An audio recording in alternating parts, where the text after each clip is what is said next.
Hello friends, welcome back to my channel. This is Nisha Tomar and we are continuing with the series of geomorphology. This is our second class and in today's class we are going to study about block mountains, volcanic mountains and residual mountains.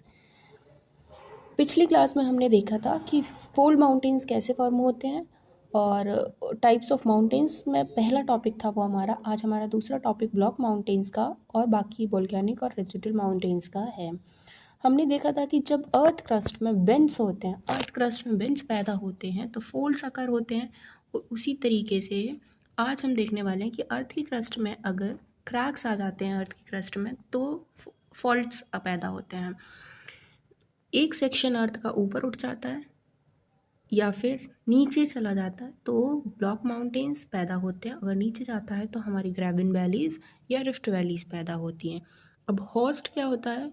Host और block mountain one and the same thing है। हम उसको host भी कह सकते हैं और block mountains भी कहते हैं। अर्थ का मूवमेंट जो जनरेट होता है, अर्थ के मूवमेंट से जब टेंशनल फोर्सेस जनरेट होते हैं, जैसा कि हमने फोल्ड माउंटेन्स में भी देखा था, वो उसको कोशिश करती हैं अब क्रस्ट के जो पार्ट्स हैं उनको पार्ट्स करती हैं, दूर करती हैं, दे पुल्स दम अपार्ट और इससे फॉल्ट बीच में डेवलप हो जाता है। अगर ब्लॉक्स जो हैं फॉल्ट से इनक्लोज हो जाते हैं या अगर वो ऐसे के ऐसे रहते हैं और बाकी जो उनकी साइड्स हैं वो सबसाइड्स हो जाती हैं तो जो अपस्टैंडिंग पार्ट है उसे होस्ट या ब्लॉक माउंटेन कहते हैं।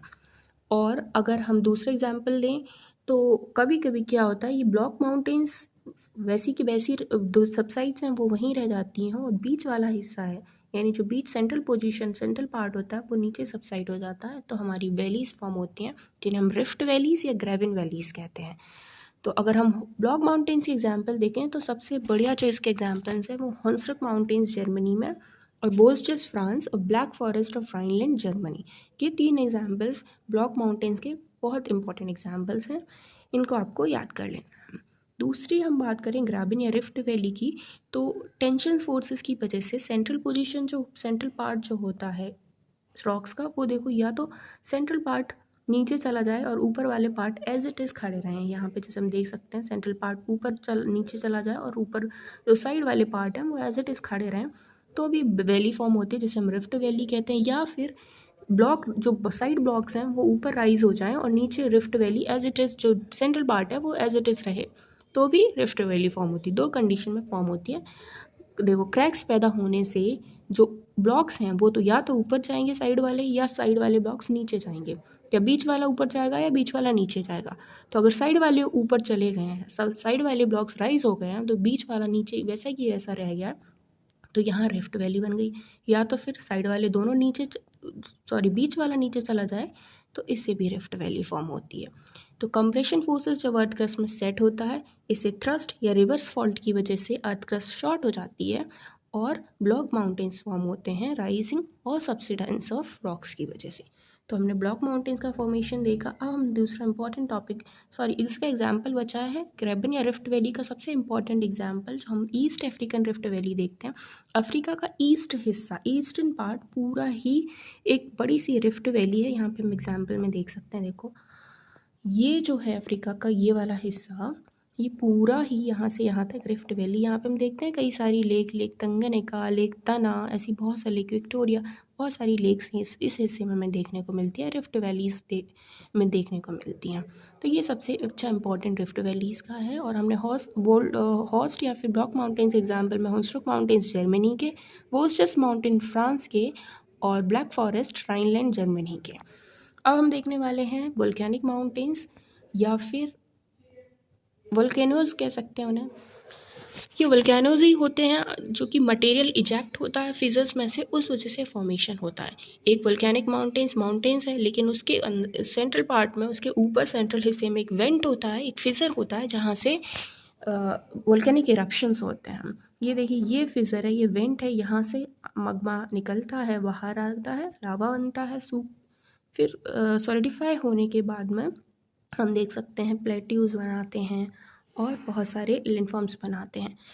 तो मटेरियल्स इसमें से जो मोल्टन लावा जो होता है उसमें क्या क्या होता है, वोल्केनिक बॉम्ब्स होते हैं, सिंडर एसेस होती हैं, डस्ट होता है, लिक्विड मड्स, ये सब इसके अंदर से इरप्ट होता है, इजेक्ट होता है। वो बाहर आके गिरता है, सक्सेसिव लेयर्स में गिरते हैं और वोल्केनिक कोन बना देता है। ये वोल्केनिक कोन बन गई। मानो एक फिजर था छोटा, उसने लावा को इजेक्ट किया, मैग्मा को इजेक्ट किया, लावा बन के वो बाहर आया। मैग्मा और लावा में आपको अंतर पता होना चाहिए। मैग्मा जब मेंटल के अंदर होता था उसे मैग्मा कहते हैं, जब बाहर लैंड पे आ जाता है तब लावा कहलाता है। तो ये जब बाहर आ गया, लेयर सक्सेसिव लेयर्स में यहाँ बढ़ जाता है, जिससे ये कोन शेप का माउंटेन फॉर्म होता है। इसे हम वोल्केनिक माउंटेन कहते हैं। इन्हें हम माउंटेन्स ऑफ एक्यूमुलेशन भी कहते हैं, क्योंकि ये लावा के एक्यूमुलेट होने से बने हैं। सरकम पैसिफिक बेल्ट जो है वहाँ पे ये सबसे ज़्यादा देखने को मिलते हैं, और कुछ जापान में, फिलीपींस में कुछ इम्पॉर्टेंट हमारे वोल्केनिक माउंटेन्स पाए जाते हैं। अपने इंडिया में भी एक वोल्केनिक माउंटेन है जो हम कह सकते हैं एक्टिव है। तो किसी को नाम पता हो तो प्लीज़ आप कमेंट कीजिए। अब माउंट फूजी जापान में, माउंट मेयॉन फिलीपींस में, माउंट मेरावी सुमात्रा में, अगुंग बाली, माउंट कोटोपाक्सी इक्वाडोर में, ये सबसे इम्पॉर्टेंट माउंटेन्स वोल्केनिक माउंटेन्स हैं जो अक्सर एग्जाम में पूछे जाते हैं। तो वोल्केनिक माउंटेन्स क्या होते हैं, फिर से हम एक बार कोशिश करते हैं। लावा के एक्यूमुलेशन से जो माउंटेन्स बनते हैं उन्हें वोल्केनिक माउंटेन्स कहते हैं। इनके अंदर एक फिजर होता है जहाँ से लावा इजेक्ट होता है। सिंडर्स, एसेस और डस्ट पार्टिकल्स इजेक्ट होकर बाहर गिरते हैं। तो ये वोल्केनिक माउंटेन्स होते हैं। अब जो हम पढ़ने वाले हैं वो रेजिडुअल माउंटेन्स हैं। रेजिडुअल माउंटेन्स डेन्यूडेशन की प्रक्रिया से बनाए जाते हैं। जब जो बड़े माउंटेन्स हैं जो हमने पढ़े हैं, फोल्ड माउंटेन्स हैं, ब्लॉक माउंटेन्स हैं, इनका जब डेन्यूडेशन होता है, इनका इरोजन धीरे धीरे होता है, तो ये रेजिडुअल माउंटेन में बन जाते हैं। इसका सबसे एग्जाम्पल अच्छा जो है मोनेटनॉक्स, जो हमारे यूएसए में पाए जाते हैं, वो इसके सबसे अच्छे एग्जाम्पल्स हैं।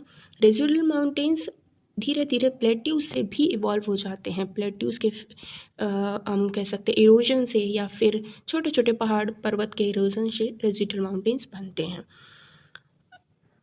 अगर हम देखें डाइसेक्टेड प्लेट्यू से बनते हैं। यहाँ पे डाइसेक्टेड प्लेट्यू के जब साइड्स कट हो जाती हैं, स्ट्रीम्स की वजह से साइड्स स्टीप कट हो जाती हैं, तो ये रेजिडुअल माउंटेन्स बन जाते हैं। देखते हैं, ये हमारा प्लेट्यू था, ये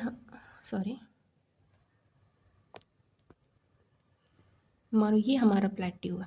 इसकी स्ट्रीम्स की वजह से अगर साइड्स कट हो गई हैं, डाइसेक्ट हो गई हैं, तो ये जो हमारा माउंट बनेगा उसे हम रेसिडुअल माउंटेन कहेंगे। स्कॉटलैंड, स्कैंडिनाविया और डेक्कन प्लेट्यू इसका एग्जाम्पल है जहाँ पे रेसिडुअल माउंटेन्स बने हुए हैं। तो आज हमारा टॉपिक 3 माउंटेन्स आज हमने कवर किया, ब्लॉक माउंटेन्स, रेसिडुअल माउंटेन्स और वोल्केनिक माउंटेन्स। अगला टॉपिक हम प्लेट्यूज पे आएंगे, प्लेट्यूज के टाइप्स पढ़ेंगे। तो थैंक्स फॉर वॉचिंग।